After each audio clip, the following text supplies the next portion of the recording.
हमारे जींद के इलाके को देखा जाए ना तो बांगरू कह करके अपमानित किया जाता था। बांगर के इलाके के अलावा इधर दिल्ली की तरफ अगर आप जाओगे, जो क्षेत्र है, मैं किसी जिले का नाम नहीं लूँगा, ये मान्यता थी कि वो लोग जो है इस इलाके में लड़की देते, यहाँ के लड़के को जो है वहाँ नहीं शादी करें। उनकी मान्यता ये थी भाई इनके घर में रोटी पकेगी तो हमारी लड़की भी खा लेगी, भूखी थोड़ा मरेगी। और यहाँ की लड़की अगर उधर जाएगी तो नंगड़ है, जिसको आप सीधी भाषा में कहेंगे भाई दहेज मिलेगा नहीं, क्यों शादी करें हम। उस वक्त तो ये बांगर की ये रिस्पेक्ट थी। बांगरू कह करके यहाँ के लोगों को अपमानित किया जाता है। बांगरू का मतलब जैसे कम पढ़ा लिखा होता है, बैकवर्ड जिसको अंग्रेजी में कहते हैं। और यहाँ वास्तव में जो है वो उपज भी नहीं थी ज़्यादातर। जो है जिस तरह से इसका आपके दादरी के इसके भिवानी के इलाके में जैसे बाजरा वगैरह होता है, तो ये बाजरा वगैरह यहाँ होता था।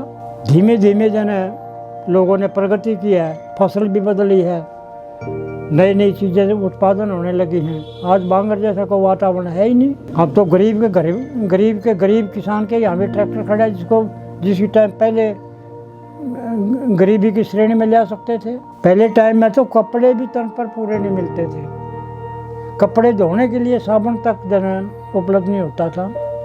आज यहाँ के बच्चे शैम्पू में नहाते हैं। बदलाव तो खूब आया है, हर तरह पर एजुकेशन का भी ये है। मैं अपनी व्यक्तिगत बताता हूँ, मेरा गांव सफीदों के पास है। जब मैंने पंजाब यूनिवर्सिटी में रतन का फार्म भरने के लिए अटेस्टेशन के लिए जो है एक उसकी गजटेड ऑफिसर की ज़रूरत थी, मैं रेल में बैठ करके यहाँ जींद आया था। और यहाँ पर ये जो जाट स्कूल है, ये हाई स्कूल है बड़े पुराने टाइम से। यहाँ का हेडमास्टर जो है, जो एमएलए एमपी बना था, मैं यहाँ से अटेस्टेशन करवा के लेके गया था, नारायण सिंह। यानी शिक्षा के नाम से तो यहाँ पर वास्तव में हम बांगरू थे, बांगरू की स्थिति थी, शिक्षित तो थे ही नहीं। जब कोई गांव का आदमी अगर मैट्रिक कर लेता था तो मोहल्ले में मिठाई बंटती थी। अगर कोई बीए ग्रेजुएशन कर लेता था, ग्रेजुएशन के लिए या तो यहाँ वेस्ट कॉलेज रोहतक जाओ या लाहौर जाओ। यहाँ की प्रजा के लिए 2 जगह ही कॉलेज उपलब्ध थे, सीधा ठिकाना भी नहीं बनता था इनका। सुविधा थी यहाँ इसमें लाहौर जाने के लिए, क्योंकि गाड़ी सीधी जाती थी रेल में बैठ करके। यहाँ का क्षेत्र हर तरह से गुलाम था। रियासत बनने से पहले आप ये मानो कि दिल्ली का गुलाम था, उसके बाद अंग्रेज़ों का गुलाम रहा।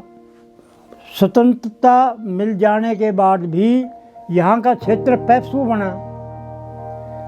पेप्सू की राजधानी भी पटियाला बनी। यानी पटियाला और उसके साथ लगती रियासतों को मिला करके ये जींद, नाभा, पटियाला, फरीदकोट, कपूरथला, एक हिमाचल प्रदेश का नालागढ़, इस तरह के ये 8 रियासतों को मिला करके ये पेप्सू बनाई गई थी। पेप्सू का भी जींद जो है ना बिल्कुल लास्ट में था। जैसे कंट्रोल संगरूर में था, संगरूर का राजा जींद को नहीं देख पाता था, वो अपनी विलासता में रहता था वहाँ। वो तो बल्कि संगरूर में भी नहीं रहता था। संगरूर के पास गांव है गाबदा, गाबदा में उसकी कोठी थी, वहाँ अयासी करता था वो। और मैंने अभी एक पुस्तक है दीवान जर्मनी दास की, महाराजा के नाम से, उसमें सबसे पहले जींद के राजा की है। आप ये देखो, राजा जो है एक टाइम भोजन करता था रात को 12:30 बजे। सारा रात जो है वो ताश खेलता था पैसे लगा कर। उसके अफसर जो है और रिश्तेदार वगैरह उसके साथ खेलते थे। वो सुबह 4 बजे सोता था, जो हमारे उठने का टाइम है उस वक्त राजा सोता था। और शाम को 4 बजे उसको जो है आमोद प्रमोद से रानियाँ गीत गा करके उठाती थी।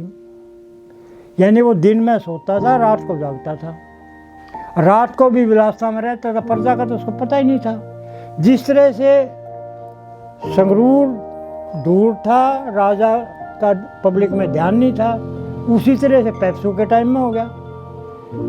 पेप्सू की राजधानी पटियाला थी। वही बात वो अपने पंजाब का एक शब्द अलग है सिखों का एक शब्द अलग है, बांगरों का एक शब्द अलग है। पिछड़ों की तरफ ध्यान फिर भी नहीं दिया गया। पंजाब बना, पंजाब वाले ने भी, पंजाब का भी जन ये आखिरी वो था, उसके साथ पंजाब के साथ वास्तव में तो हमारे को लटका दिया गया। पंजाब तो सारा इस तरफ है, हमें तो इधर उसका पूर्वी हिस्सा था। बजट का हिस्सा जन है या तो यहाँ के कुछ लोगों के दबाव में थोड़ा बहुत मिलता था, या जन हाथापाई होती थी तब कुछ मिल जाता था, नहीं तो बजट का यहाँ पर मेरे ख्याल से क्षेत्रफल के हिसाब से जो अगर बंटवारा किया जाए बजट का, तो अलॉटेड बजट का भी यहाँ पर 15% भी खर्च नहीं होता था। इस तरह से पिछड़ता रहा है ये तो हरियाणा बना है, जींद जिला बना है, तब यहाँ कुछ दिखाई दिया है। सड़कें तक भी नहीं थी यहाँ। हरियाणा बनने के बाद तो स्पीड वाली बात तो जींद के लिए अब भी नहीं है। आप ये देखो, जींद में कोई इंडस्ट्रियल एरिया नहीं है। एक इंडस्ट्रियल एरिया ये है हांसी रोड पर, यहाँ पर कोई 20-25 वो इंडस्ट्री हैं। एक ये है, इसको जो इंडस्ट्री वगैरह के लिए फाइनेंस करता है पैसा,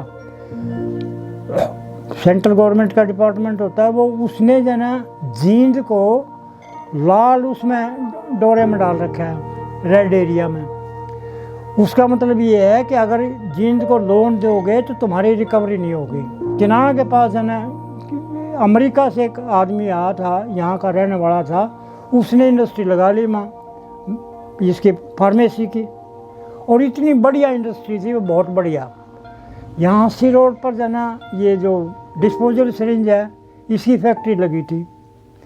ये इंडिया जिप्सम है जो ये उसकी बिरला की थी शुरू में।